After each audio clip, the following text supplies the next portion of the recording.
Una sa lahat, sa lakas ng kurot ng babae, biglang napatras ang kanyang kausap na lalaki. Ilang saglit pa, pinagsisipa at halos punitin na ni ate ang sando ni kuya. Ang maras na tagpong ito ng saksyan pa ng isang bata.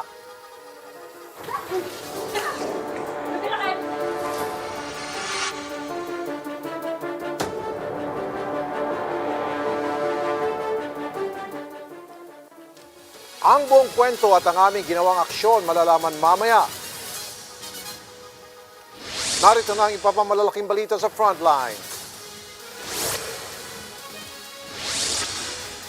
UK variant case na unang napaulat na taga Cebu na diskubring nasa isang apartment pala sa Quezon City. Nagalit tuloy si Mayor Belmonte. A breach of protocol. Kahit wala pa ring EUA bakunang made in China, pinayagan na ng FDA na iturok sa mga PSG ni Pangulong Rodrigo Duterte. Pilipinas kulelat sa mga bansa sa Southeast Asia pagdating sa aksyon ng gobyerno kontra COVID-19. Mga AITA na sinampahan ng paglabag sa anti-terror law, inilaglag ang mga abogadong unang nagtanggol sa kanila. Unang handog ng DERETSAHAN ang panayam ni News 5 Chief Lucy Cruz Valdez sa ina ni Sharon Dacera. Mrs. Sharon Dacera nakausap daw ang kaluluwa ng kanyang anak. Christine, nag-delete kayo? Yes, kailan mo ito? Of course, you know that this is not evidentiary. Yes, I know it. I know. Evidence. Bakit yung ginawa yun?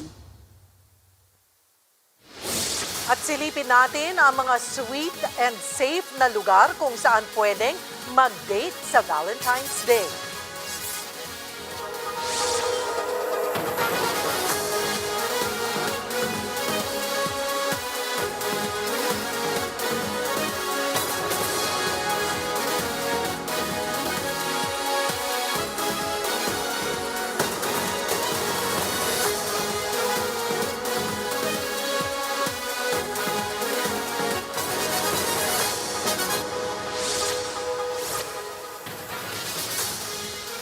Dismayado ang Quezon City LGU matapos makapuslit sa kanilang lungsod. Ang lalaki nagpositibo sa UK variant ng COVID-19. Bago matukoy na nasa isang apartment sa Quezon City ang lalaki, marami na siyang pinanggalingang lugar kaya inaalam na kung may mga nahawa na rin sa kanya. Nasa frontline na balitang yan si Gregorio. 8 bagong kaso ng UK variant case ang naitala ng DOH sa bansa noong February 5. Kasama rito ang isang 35 anyos na taga-Liloan, Cebu. Pero umalma ang LGU noon dahil hindi raw sa Cebu na test ang naturang pasyente. Nagsorry dito ang DOH. Nagpatulong pa sila sa National Bureau of Investigation para matonton ang UK variant case. At kanina lang, iniulat na nasa Quezon City pala ang lalaki. He was identified to be from Liloan, Cebu, but because that was the address that he has given, no, dito po sa ating detalye ng laboratory. And then we later found out that he traveled back to Manila on a specific date.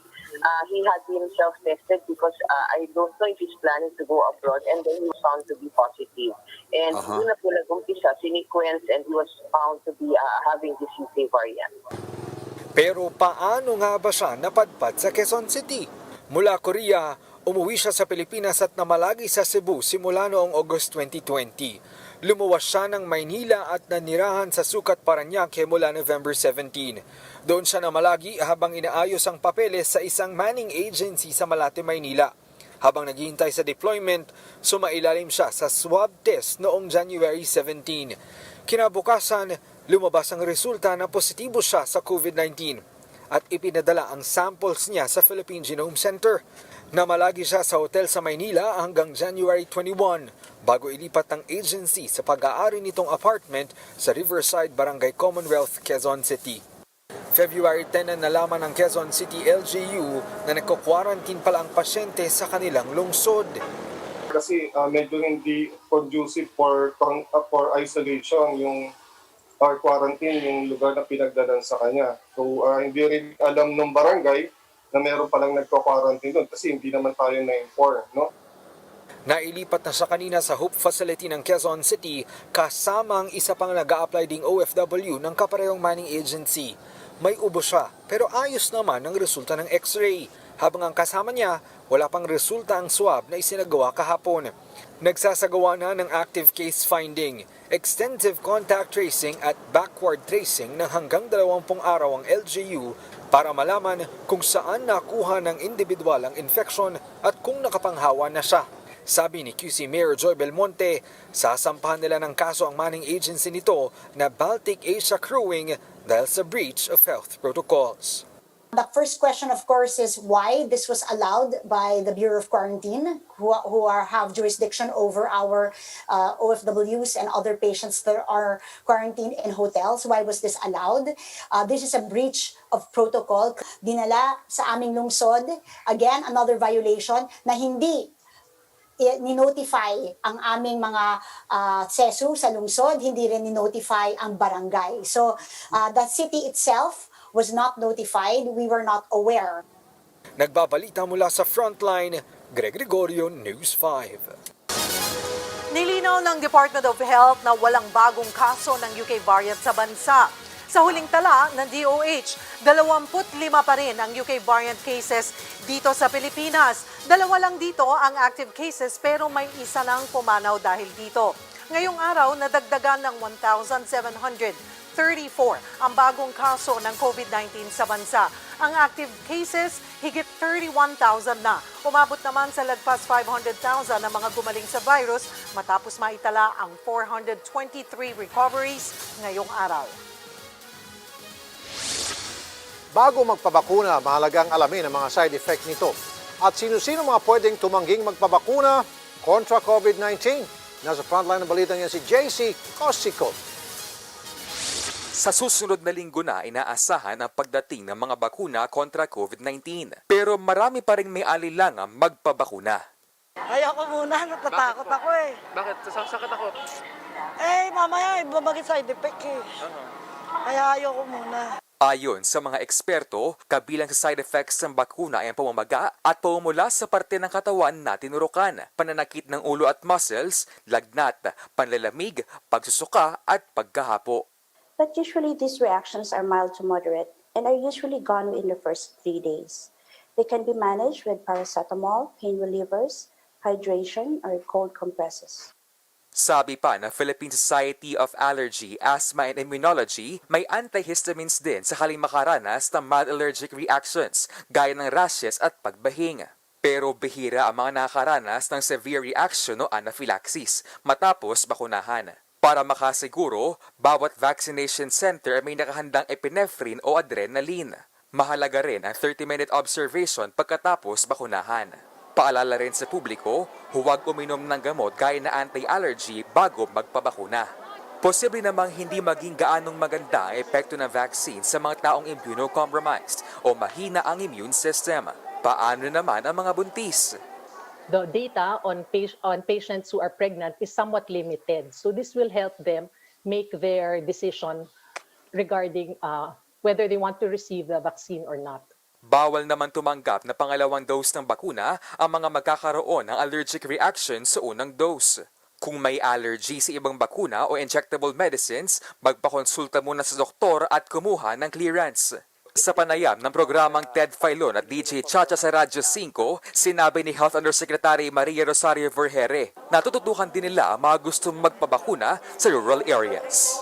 They can just go to their rural health physician. It depends on the type of immunocompromised status kasi meron pong iba na kailangan talaga ng laboratory workup. Pagka ganun po, talagang sa ospital sila pupunta. Nagbabalita mula sa Frontline, JC Cosico, News 5. Parating na sa bansa ang 600,000 na bakuna galing China 2 linggo mula ngayon.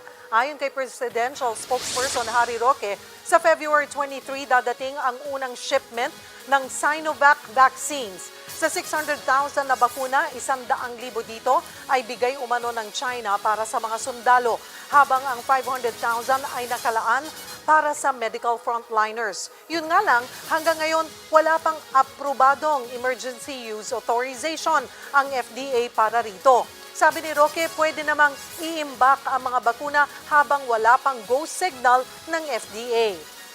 There is already a precedent for that sa Indonesia. Sinovac arrived a month before the EUA was issued in Indonesia. So it will be stored until such time that it is approved.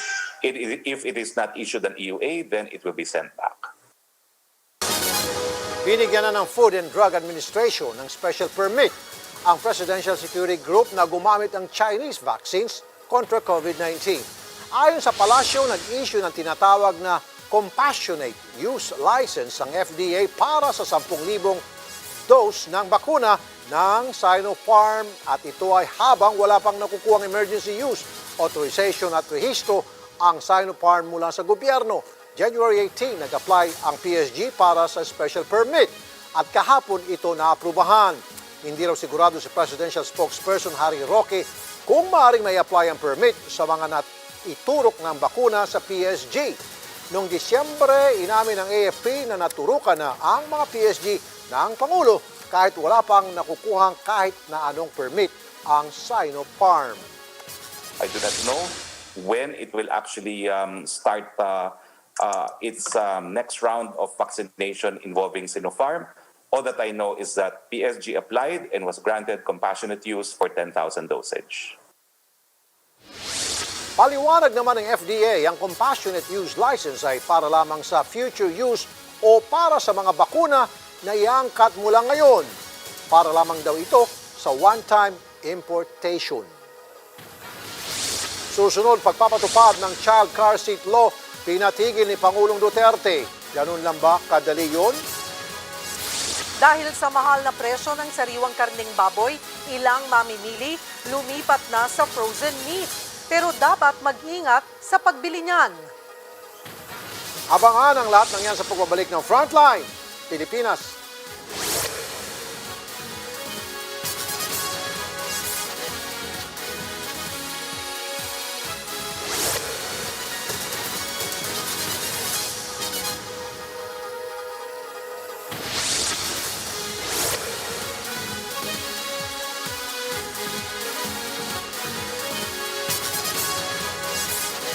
Itong nangyari sa itong mga Lopez of companies. Ang Congress is planning to restore the franchise of the Lopez.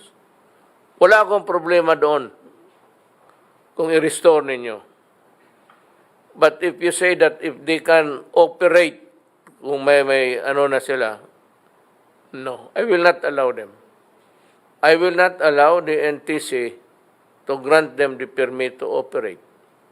Kung ibigay ninyo yung franchise because it is within your power to do it, go ahead. Alam mo bakit? Unless and until babayaran ng mga Lopez ang taxes nila, I will ignore your franchise and I will not give them the license to operate. Kalokohan yan. Parang binigyan mo sila ng price for their being for committing criminal acts. Ito yung pinagbili ng Lopez. Yung Lopez of companies kasi maraming utang. So, binili nila na lahat, pati yung mga utang, pinagbili ng Lopez doon sa DBP. Mayroon akong kulang dito because I am not quite familiar. Ito lang ang akin eh. Pero ito dumating sa akin and I said in my official capacity as a government worker. Ngayon, pinagbili ng Lopez doon sa DBP. Binili ng DBP. Tapos, merong batas, SPAV. Yung SPAV is a law that was made to help ailing banking institutions. Aywan ko, ito bangko ito, pero napabili nila ang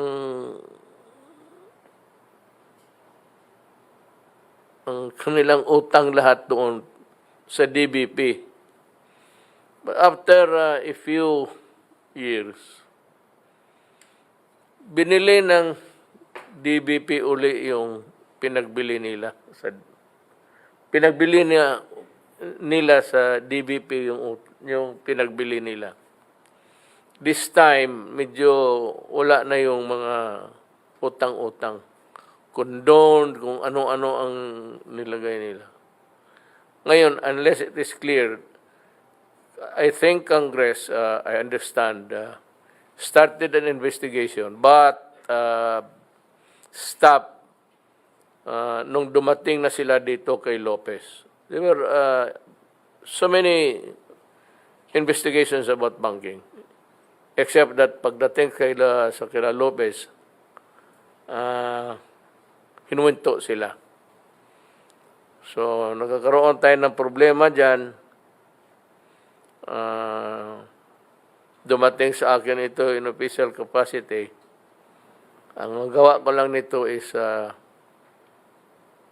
I think, I'll pass it on to the Ombudsman. Para sa akin, ang Ombudsman ang pinaka-independent body na mag-solve nito. Gusto ko lang magbigay sa kanila kasi pera ito ng tao. It's the government money that is involved.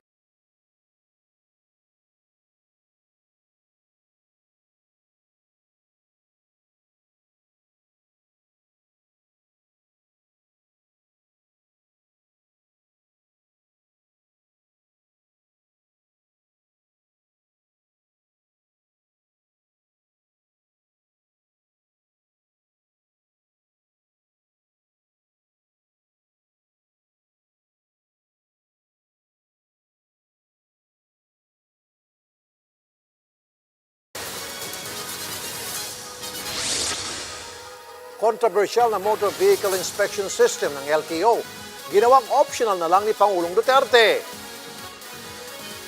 Mga hog dealers umaakyat na ng bundok makahanap lang ng murang baboy. At paano ba malalaman ang pagkakaiba ng sariwang karne sa frozen meat?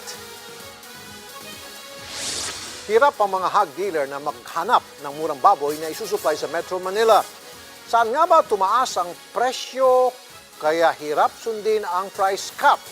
Yan ang inalam ni Shaila Francisco sa report na ito. Sinamahan ng News 5 ang dealer na ito na bumiyahe mula Maynila papuntang Rosario, Batangas para makabili ng baboy. Nagpapatulong na sila sa mga ahente, makahanap lang ng murang bibilhin. Pero minsan nagkakaproblema sa usapan. Lugi na ako kasi babiyahe ko pa ng Maynila ito. Di ba? Tama, usapan natin 175. Bigla nyo ginagawa 180, nandito na kami sa ibaan. May ibang ahente kasi na tinataasan ng presyo, lalo't di sila sakop ng price cap sa NCR.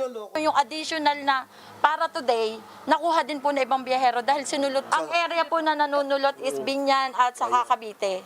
Dahil hindi po sila kasali sa parang NCR lang po ang kasali. Opo, yun po, kaya po pumasok sila dito na higher than my price. Napaakyat tuloy sila ng bundok, makahanap lang ng baboy na pasok sa budget. Dahil hindi na makapasok ang truck, kinailangan na maglakad ng mga baboy mula sa babuyan sa bundok papunta sa truck. Inaabot ng higit 30 minutes ang paglalakad nito at kung minsan may namamatay pa. 175 pesos kada kilo ang bentahan. Pero posible pa itong tumaas matapos kiluhin at kilatisin ang baboy. Sa mahigit 10,000 pisong puhunan, 13,000 hanggang 17,500 pesos ang benta nila sa mga dealer.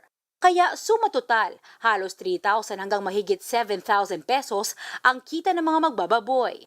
Ayon sa mga magbababoy, dumoble ang presyo ng biik dahil sa African swine fever. Wala pa yung kuryente, wala pa yung tubig. Hindi rin totoo malaki aming cater ron, talagang kakaunti rin. Pagdating sa dealer, may 5 pisong dagdag kada kilo para sa ahente. 10 piso naman ang patong pag ibebenta sa mga vendor sa palengke. At kung isasama pa ang kabuang gasto sa biyahe at panweldo, lumalabas na nasa 8 pesos kada kilo ang tubo kada baboy.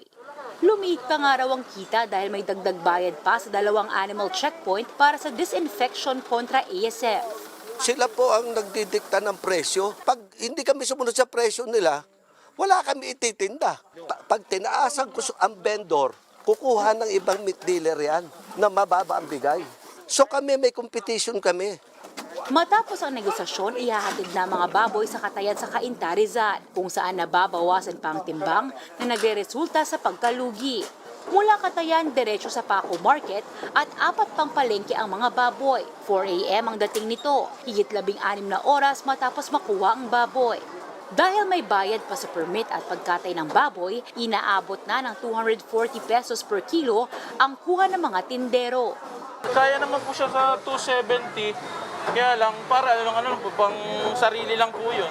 Paano po yung pasahod po sa mga tao at yung mga expenses po. Tinatry po namin, kaya lang yun po yung reason nila, malayo yung kinukuhanan at pahirapan. Tapos kaya niyan, tinatanghali na sila, wala na ibang sugi, nag-back out na. Kaya naman daw nilang sumunod sa price cap. Kung may dagdag supply, menos gasto sa magbababoy at bawas sa middleman. Mga bagay na ipinangako ng aayusin simula pa noong 1 linggo ng DA. Sakali daw magpatupad ng price cap sa farm gate price, iko-konsidera daw ang puhunan ng magbababoy para di sila malugi. Pero hanggat hindi pa ito nangyayari, mananatili raw pahirap ang price cap mula sa mga magbababoy hanggang sa mga ordinaryong tindero. Nagbabalita mula sa Frontline, Shaila Francisco, News 5. Nagbabala naman ang National Meat Inspection Service sa mga nagtitinda ng frozen meat. Kapag hindi tama ang pagbebenta nito sa palengke, pwede pa itong maging sanhi ng food poisoning. Nasa frontline ng balitang yan, si Marian Enriquez. Imported frozen meat ang piniling bilhin ng may karinderyang si Lalia. Mas mura raw kasi ito kumpara sa mga bagong katay na karne. Malaki yung natitipid. Siguro po nasa 80 pesos sa per kilo. Madami na pong mapupuntahan yun, 2 kilos na rice. Ang mga frozen meat tulad ng pork na ito ay talaga naman pong matigas at malamig pa kapag nilabas. At kumpara po doon sa mga bagong katay na karne, itong pork na ito talaga namang maputla pa ang kulay. Ang tindero na si Allen, galing Canada at Australia, ang frozen meat na ibinebenta. Yun nga lang, wala silang freezer at inilalatag lang ang mga karne sa mesa. Ito, may mga yellow pa po yan. Matigas pa po yan. Lahat po na nadi-display mo namin dito is magbebenta na ho namin kagad. Kung hindi ho siya magbebenta, may freezer naman ho siya. Kasi frozen naman ho siya. So kapag ginano po is titigas ho uli siya. Pero ayon sa National Meat Inspection Service, bawal magtinda ng frozen meat kung walang refrigeration system. Sa ilalim ng Department of Agriculture Administrative Order No. 6, dapat mapanatili ang temperatura ng mga frozen meat. Paliwanag ng NMIS, ang maling pag-handle ng mga frozen meat ay posibleng pagmulan ng food poisoning. Pagka yung frozen o yung chilled meat ay kumakatas na, so nawawala na yung sustansya ng karne, at the same time yan na yung magtutubo na yung mga mikrobyo doon sa karne. So ngayon, pag tumubo, nagkakaroon na ng mga signs ng discoloration, andyan na yung medyo nangangamoy, or nagiging slimy na siya. So yan yung mga indicators na na-spoil na yung karne. Hindi rin pwedeng ibalik sa freezer ang mga hindi na ibentang karne. Mas lalong delikado. Kasi, biro mo sa maghapon, nandiyan nakabuyang-yang yung karne. So talagang napuno na ng mikrobyo yan, ng contamination, ng dumi. Nananawagan ng NMIS sa mga meat vendor, market administrator at LGU na tiyakin na sumusunod ang mga nagtitinda sa Meat Inspection Code of the Philippines. Maaari kasing kumpiskahin ang mga mahuhuling nagtitinda ng frozen meat nang walang freezer at pagmumultahin ng hindi bababa sa 200,000 pesos. Nagbabalita mula sa Frontline, Marian Enriquez, News 5. Ipinatigil ni Pangulong Duterte ang pagpapatupad ng Child Car Seat Law. Ayon kay Presidential Spokesperson Harry Roque, ang desisyon ng Pangulo ay tugon sa pinagdaraanan ng mga Pilipino ngayong pandemya. Dagdag pa ni Roque, pwedeng gawing basehan ng Kongreso ang naging desisyon ni Pangulong Duterte para amyandahan ng batas. Habang kontrobersyal na Motor Vehicle Inspection System na bagong requirement sa pagpaparehistro ng sasakyan, ginawa na lang optional ng Pangulo. Kay House Speaker Lord Alan Velasco na nanggaling, hindi mabibigyan ng bagong prangkisa ang ABS-CBN sa kasalukuyang Kongreso. Ayon kay Velasco, hintayin na lang ang susunod na Kongreso para digin ang franchise renewal bid ng ABS-CBN. Ibig sabihin, mangyayari lang ito pagkatapos ng May 2022 elections. May iba pa raw kasing mahahalagang dapat asikasuhin ng Kongreso tulad ng pagpasa ng Bayanihan 3 at iba pang mga panukalang batas na makatutulong ngayong pandemya. Kamakailan lang sinabi ni Pangulong Duterte na hindi nito hahayaang makabalik sa operasyon ng ABS-CBN kahit pa mabigyan ito ng prangkisa ng Kongreso. Susunod, pananakit ng babae sa isang lalaki na nakuna ng video. Ano nga ba ang kwento? Yan ang sumbong nating inaksyonan.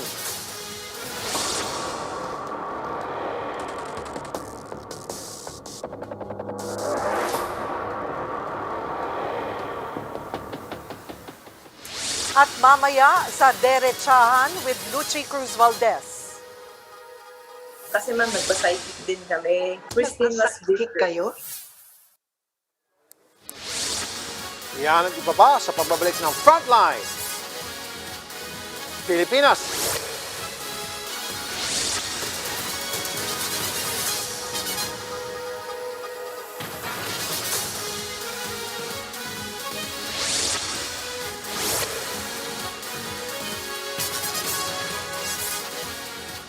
Secretary, marami pa po tayong tanong para po sa inyo mula kay Lanes Kapanti ng GMA News Online.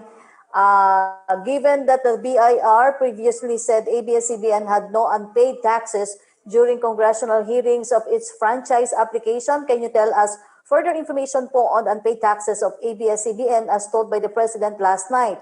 Ang tanong naman po ni Ace Romero, kapareho lang din po, ang sinasabi po niya, what is the President's basis daw po for saying that the Lopezes have unpaid taxes when the BIR has denied that ABS-CBN is a tax delinquent and the DBP has denied condoning soured loans of the Lopez Group? Well, gaya ng sinabi po ng Presidente, nakakakalap siya ng impormasyon na nagkaroon ng paglabag ng batas ng ating anti-graft law kung nauna na binenta ng ABS-CBN sa isang SPAV ang kanyang mga ari-arian at nakondon di umano yung ilang mga loans niya sa DBP at na-acquire po muli ng ABS-CBN yung mga same assets na yon for a song. No? Yun po pagkakaintindi ko. Pero ang sabi po ni Presidente, i-refer na niya ang bagay nito sa Ombudsman. So, Ombudsman na po ang magre-review kung mayroong cause of action for any violation of our anti-graft laws. There was this thing that yesterday I wanted to talk about. But okay naman siguro. Ganito, sir, yung pala. In areas, total, this is a nationwide, is the word telecast correct? Buong Pilipinas to, we might not be able really, because the vaccination is starting, we might be able to issue this appeal. Not a warning, I'm appealing. I am appealing to the Communist Party of the Philippines, yung pinaka-umbrella. I don't consider yung mga NDF, pati NPA. The Communist Party of the Philippines must guarantee that the vaccines in the course of their being transported to areas where are no city health officers or medical persons, na huwag ninyong galawin ang medisina.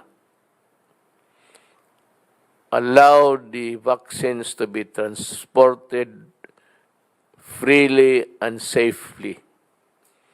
I am asking you now to observe that rule because that is for the Filipino people. As I have said, the money belongs to the Filipino people. It credits, the credit goes to no one. Sa inyo ito, mga taong Pilipino, pera ninyo ito. So, natural lang na kayong mga members ng Communist Party of the Philippines and the allied in PA, in DF, or whatever, kindly observe the rules of humanity. Hindi naman kailangan natin baka maulit kagaya ito yung mga pera, yung mga pantawid na pag-deliver, ini-intercept ninyo.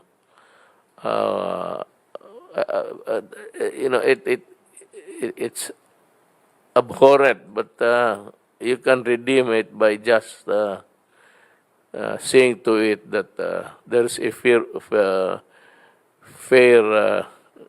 atmosphere or environment obtaining in the places where you are kayo at nandyan yung mga taga-gobyerno.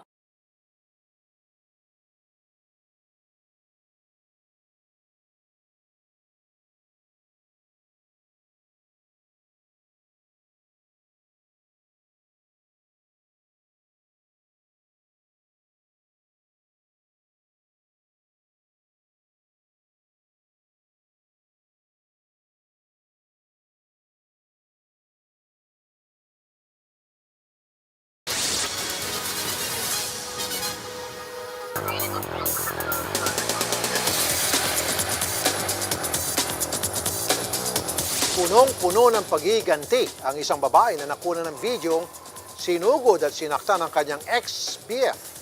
Hindi niya kasi matanggap na ang lalaking dati ay sa kanya may minamahal ng iba.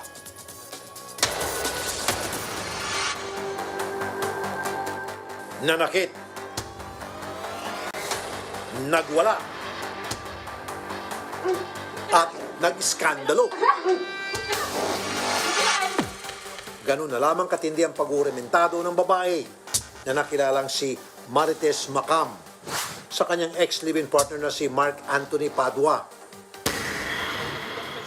Nangyari raw ito nitong Hulyo lang sa bahay ni Ray Shelene Joy Moreno na bagong kinakasama ni Mark.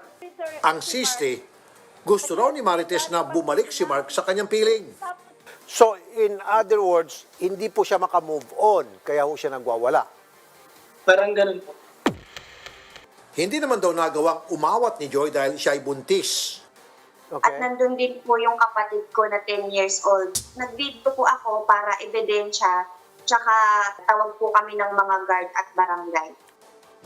17 anyos pa lang daw noon si Mark nang magsama sila ni Marites na nooy 30 anyos na. Hiniwalayan pa raw ni Marites ang kanyang mister para kay Mark at nagkaroon sila ng isang anak. Ngunit nagtapos ang 17 taon nilang pagsasama na makilala ni Mark ang halos kaedad niyang si Joy. Ang problema, pati raw ang kani Joy, dinadami ni Marites sa gulo. Araw-araw po sa totoo lang, ang pagtitext po niya sa magulang ko na wala pong kasalanan, pati po ang baby ko na 3 months old, pinost niya po online. Sabi niya po, hindi po talaga siya titigil hanggat hindi kami naghihiwalay ni Mark. Ano po ba ang karapatan niya para sirain kami na kami naman po ay nagmamahalan talaga? Ba't niyo ginawa yun po, madam? Alin po? Sabi naman ni Marites na isang dating RTW seller, may mga naiwan pa raw na obligasyon si Mark.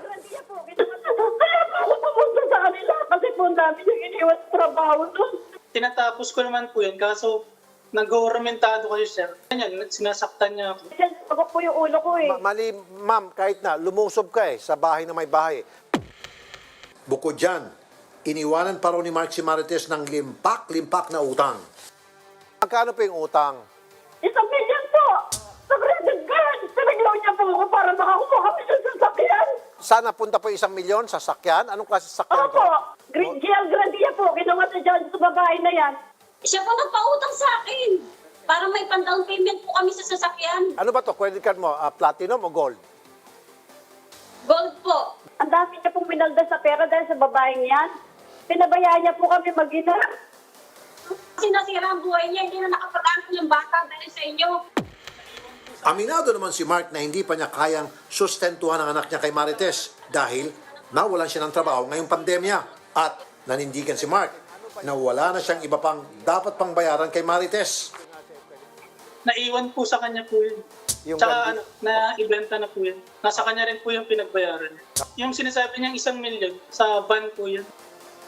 Sabi pa ni Marites, si Joy lang ang pumipigil kay Mark upang bumalik sa kanya.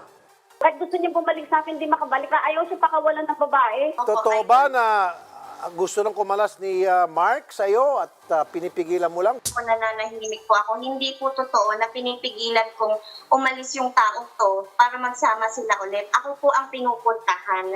Ang kapal na mukha niyo, kayo lahat sumirap sa buhay ko, tapos ganyan kayo. Ang kapal na mukha mo, babae ka. Oh, no, cut.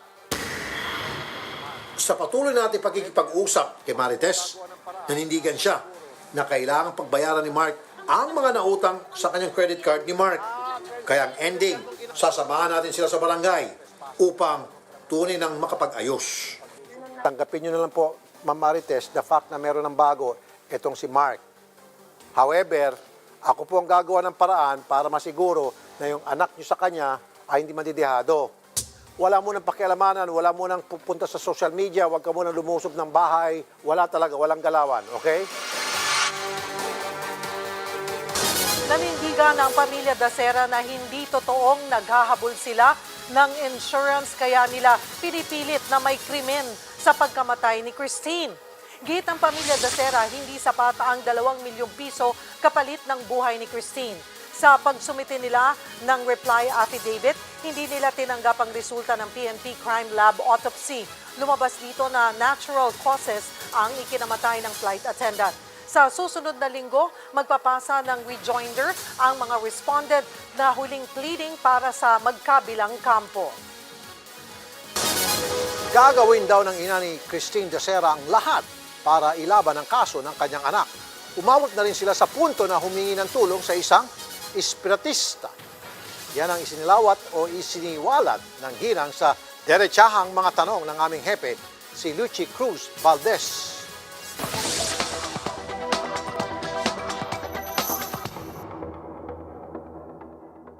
Alam niyo, Ma'am Sharon, siyempre nung unang pumutok yung balita, no? Alam niyo naman ang publiko, no? At kasama na kami yung media dyan. Namiesta po kami talaga dun sa video, no? Yung CCTV na mga lumabas, no? Nung gabing yun. And I'm sure, siyempre, napanood niyo rin po yun. Ano po ang damdamin na inyong naramdaman habang pinapanood po yung mga eksenang yun sa CCTV? Alam ko hindi na yung actuation ng Christine na anak namin. I always believe that there is really something that put in her drinks that he tell Romel Galedo na may nilagay sa kanya na something na nagbigat at nagsakit yung ulo niya. Ano hong naramdaman ninyo nung narinig nyo yung mga interview ng mga kaibigan niya, no? Lahat sila sinasabi nga na in effect wala silang ginawa, nagulat din sila sa mga pangyayari. Ang akin lang naman po,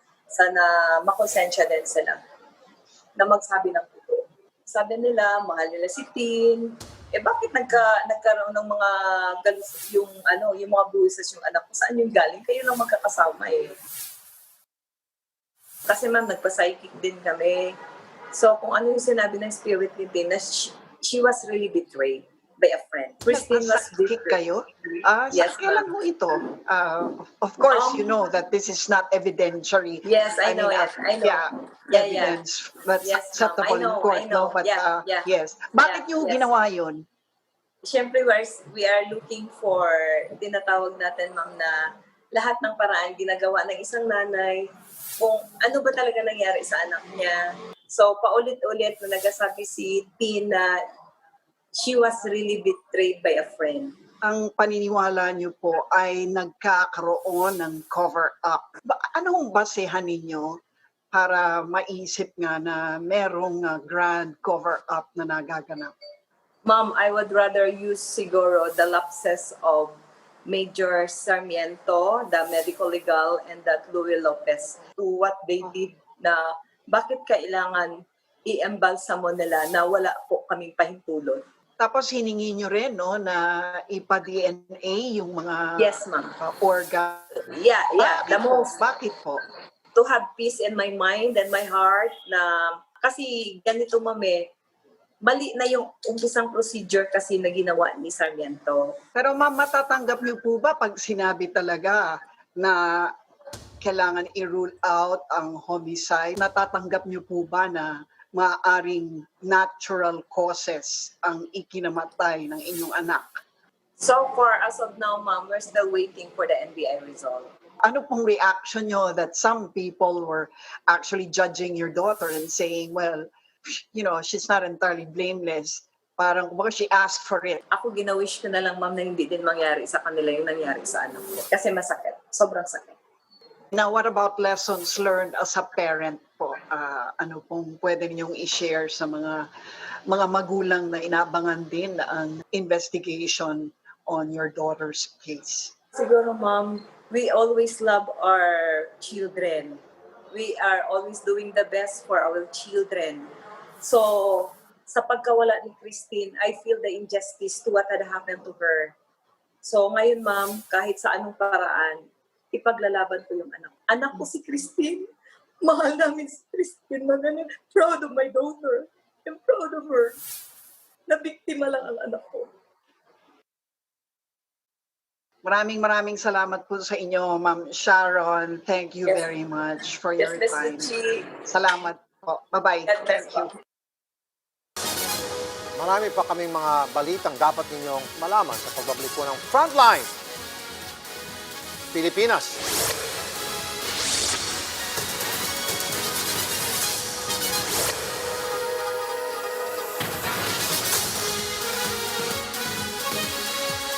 Originally, my order was to have the vaccination taking place in sa mga istasyon sa police, tapos sa mga military installations in the far-flung areas. In the far-flung areas, if there is no suitable venue, then the military camps would suffice. But dito sa urban areas, ganito kasi may ano ako na sa police station or military installation. Apparently, sa tingin ko, sir, hindi magkasya kung gano'n lang. So we'll have to take in, well, anyway, talagang kanila man ito, they are the indispensable partner of the program. Ang mga local officials, sila lang ang mamili sa mga gymnasiums o kung kulang talaga, then my order is to utilize the public school. Hindi pa naman ginawala pa naman klase. Public school buildings, kung wala. If there is no malaking coliseum o gym, then we will utilize the schools. Yeah, that would be the kung maaari lang, wag muna, but I do not see any objectionable thing there. Total, pang injection man lang, wala man nagkasakit. Well, maybe 1 or 2 or 3 mag-sleep, but fundamentally, it is really giving people the shots to make them healthy. So yan ang akin, ang eskwelahan na lang. Pagka, but the police and the military should help discipline there should be. In the rural areas, kulang yung police. Especially yung mga sityo-sityo na. It would be nice to see the military also helping out. So, thank you. Go ahead, sir. Continue. Sir, may-utilize din po ang ating military hospitals dahil po ang mga target po natin, yung mga health workers at kasama po yung kanilang mga pamilya. Magagamit din po yung military hospitals in terms of yung inoculating the defense and military and uniformed soldiers personnel and also their families. So kasama po yan sa mga vaccination centers na tinitingnan po ng mga LGU po natin. At nag-usap na po kami ng military na talagang magagamit po yung military hospital, considering also the military hospital personnel is also considered as our health frontliners. At doon po ang isa sa mga una po natin na priority sector na bibigay ko po mamaya po na priority sector na targeted na natin i-inoculate. So magagamit po talaga po sir ang yung mga military camps, considering also sa ibang mga areas talagang wala pong malalaki na space. And we believe aside from school buildings, yung military camps po ang pwede po talaga kasi pwedeng maging orderly. And also yung military at saka yung uniform personnel, they will provide support particularly yung sa security ng transportation ng ating mga vaccines. At the same time, sila po ang magpuput order so that the social distancing and also yung tatawag nating implementation of the minimum health standard will be in place doon sa vaccination area.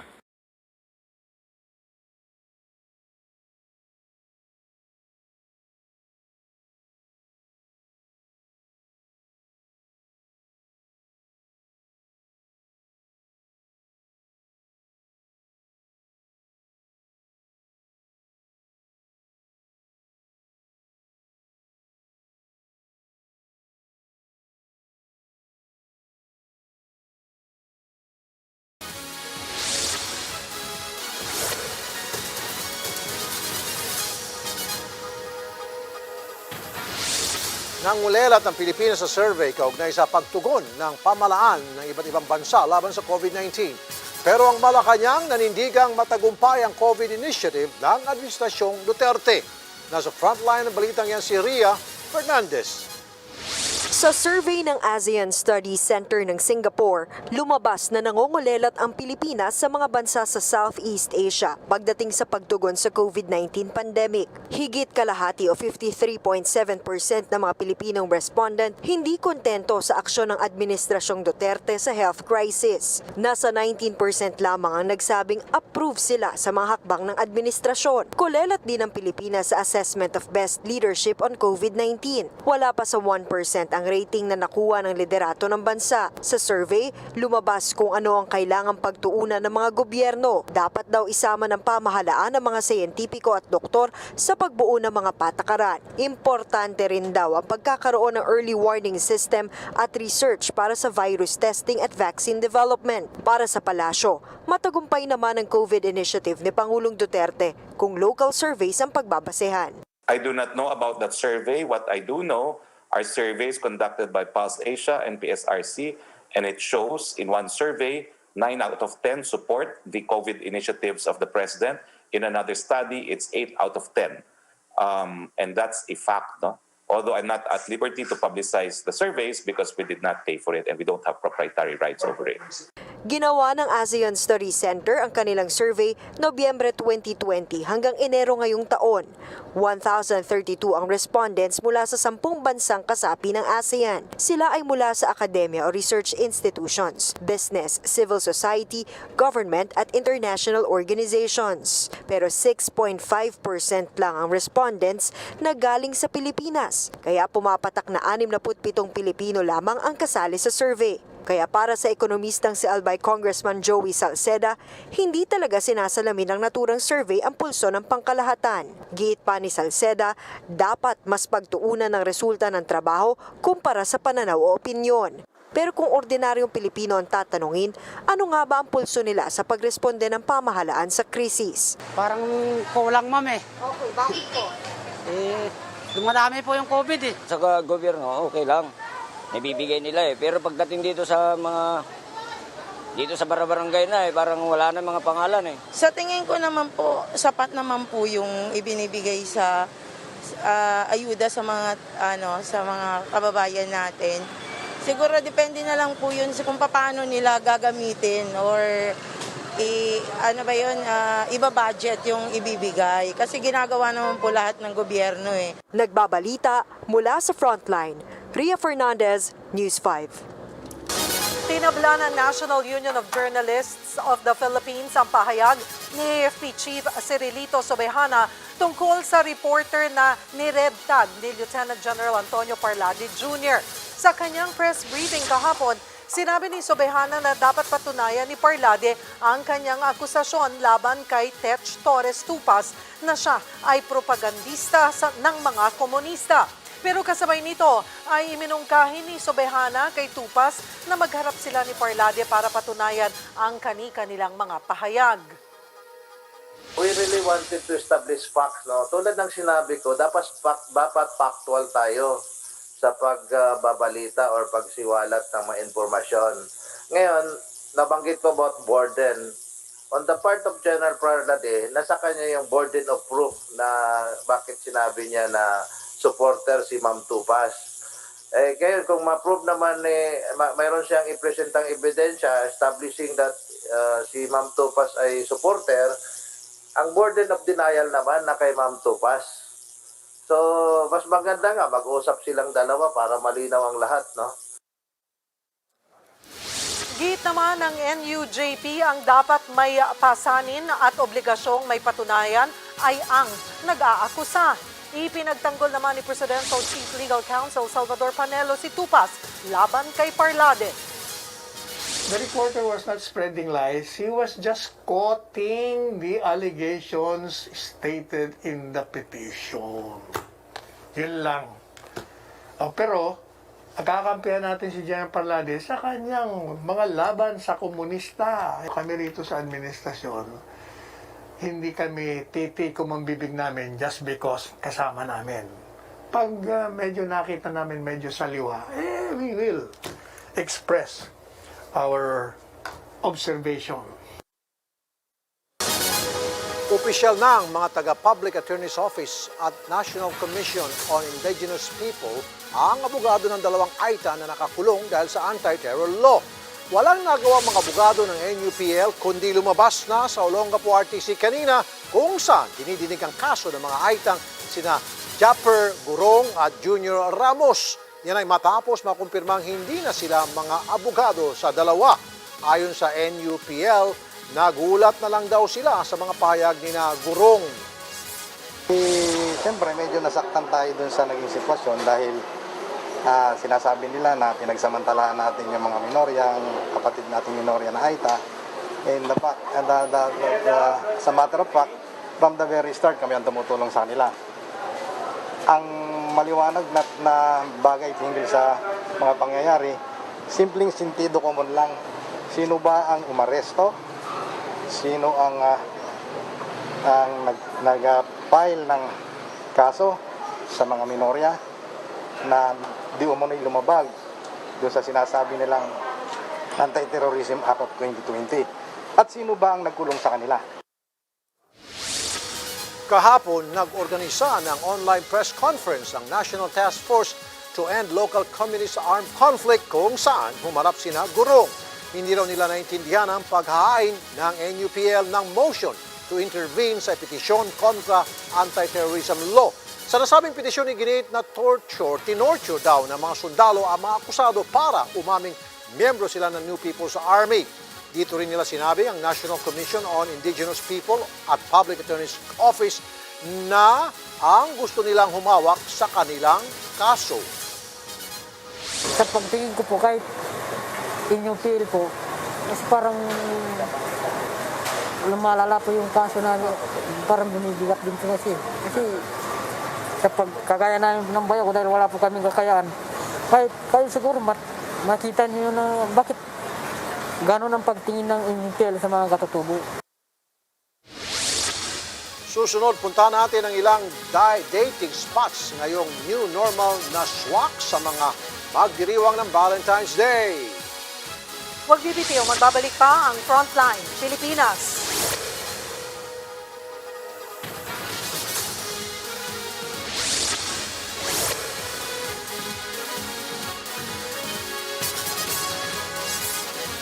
And sir, does this include President Duterte? I mean, because Secretary Duque said that he would try to convince the president to take the vaccine in public. Has there been any update on that goal? I know of the decision of the president already. I can say that the president's decision is consistent, that he prefers Chinese, but I am not at authority to make public that decision. The president himself will make that pronouncement himself. Sir, this is the decision whether or not to be vaccinated in public, correct? Or which vaccine to get vaccinated? Yes. He's already decided. Yes. He already has a decision, but I'm not at liberty to But sir, safe to publicize. say it's Chinese. Let's just say he's been consistent that he prefers Chinese. Sir, last na lang. Si Presidente has made a decision na magpapavaccinate siya with, he prefers the Chinese vaccine.